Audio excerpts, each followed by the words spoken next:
Sanibona bafethu. Lana ngizokhuluma isituation yaRolani Mkwena, yebo. Njengoba senyazi isituation yakhe neWydad Casablanca. Kuthiwe iWydad Casablanca decided to part ways yebo noRolani Mkwena. Mina zikahle, menikhumbula kahle njalo pese. Kuthiwe uRolani Mkwena vele ubezoyishiya iWydad Casablanca at the end of the season because izinto azimhambeli kahle. Bese engakhuluma ngaye, yabo nama links akhe neOrlando Pirates.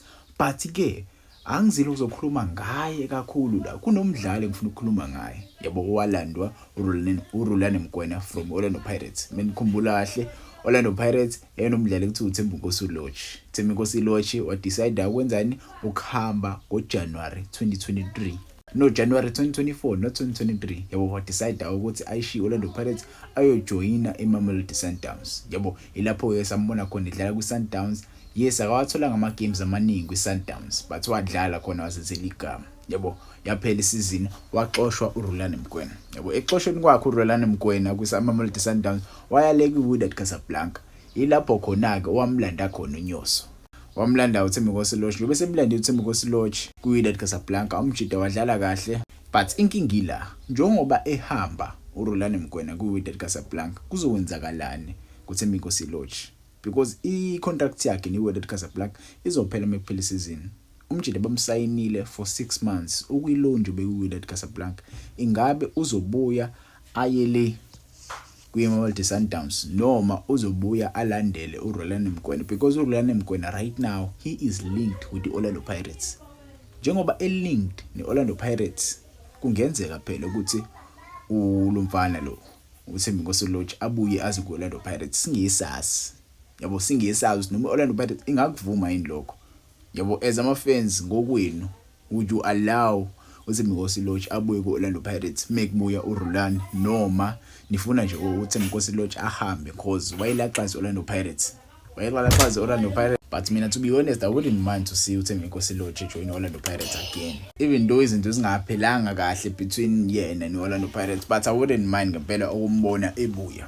Yabo inkinga yakhe umjida for me the reason why Orlando Pirates yavuma ukuthi imdayisi wayishaya ama injury kakhulu. Yabo njobe ishaya ama injury umjida mayibuye egroundini sasingayiboni into eningi esinikeza yona. Yabo because most of the time umjida weshaya ama injury sasingamboni most of the time, so Orlando Pirates yabona ukuthi no man, the guy vela akekho happy le team, so let's sell the guy. Yabo mase sithwele imali.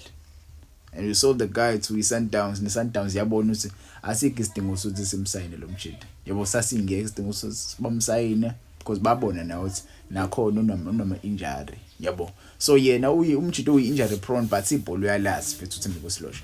Yabo uyalazi ibhola and ngaba mnandi ngempela sibe nomdlalo njengoThembinkosi Lorch ku-squad se-Pirates right now. Mase ubheka ibench lethu asinawo ama-quality players esingawathemba suka ebenchini. Ubani nje umdlali ungamthemba suka ebenchini ku-Pirates? Yabo there is no player there ongamthemba suka ebenchini. So ngezwe ngawo lapho kuma comments, would you mind having uThembinkosi Lorch back at Orlando Pirates noma? Yabo because angisho phela ukuthi uRolani uyabuya vele. uRolani is part of the collection of coaches abafuni Orlando Pirates. Yabo there were talks with him and Orlando Pirates asazi ngama talks azophela kanjani.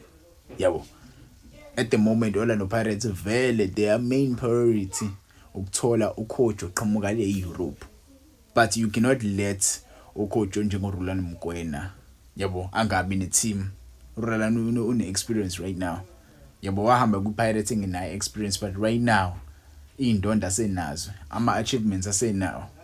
Yabo umjida ulazi njobe ezazi ibhola la e-Africa, wawina i-AFL, ama-league amaningi wawina la e-South Africa. So angazi ngempela. Yabo angazi ngempela ngezwe ngani kodwa kuma comments, would you mind having uThembinkosi Lorch abuye kwi-Pirates noma kumele ahambe ayojoin iSundowns again? Yabo because i-contract yakhe yaphela kwiWydad Casablanca mekuphela isizini. Omunye umdlali owayisiza uBongani Zungu, ngabe nawo uBongani Zungu manje usenkingeni because nawo uBongani Zungu wayifunwa iyona iWydad Casablanca. Yabo ayisebenzanga ke.